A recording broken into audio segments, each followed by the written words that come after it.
په ښځه باندې د خولې منې له لارې د جماع یا جنسي عمل جهین جنډ مسله ډیره حساسه ده او باید د اسلامي لارښوونو یا فطرت او طبیعي نظافت په رڼا کې وڅېړل شي. اسلامي نظر اسلام موږ ته پاکیه او فطري حدودو ته پابندي توصیه کوي. د علماو ترمنځ د خولې له لارې د جنسي عمل جهین جنډ په اړه اختلاف دی.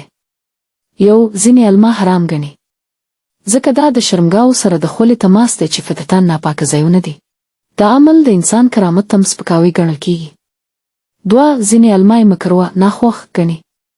که دواړه میړه او ښځه راضي وي او منې یا مزیونه څښل شي نو سخت حرام یې نه ګڼي، خو بیا هم د ادب پاکۍ او شرم له مخې د عمل ناپسند ګڼل شوی دی. درې منې څښل حرام دی. که څوک د خولې له لارې جنسي عمل کوي نو باید منې نه وخوري ځکه منې ناپاک دی. طبیعي لحاظه د انسان تناسلي غړي کې ډېر جراثیم او بکتریاوې وي. د خولې له لارې د شرمګا سره تماس کولی شي مختلف جنسي ناروغۍ خپرې کړي لکه ایډ، هرپیس، ګونوریا او نور. پایله نتیجه که څه هم ځینې فقها مطلق حرمت نه وایي، خو دا عمل د شرم، فطرت، پاکۍ او حیا خلاف دی. د نږدې کېدو ډېر نور پاک او فطري لارې شته چې د دواړو لپاره خوښي راوړلی شي. مشوره د واده هدف سکون، مینه او پاکیزه ژوند دی. نو داسې عملونه چې د فطرت، شریعت او حیا خلاف وي باید ونه کړل شي.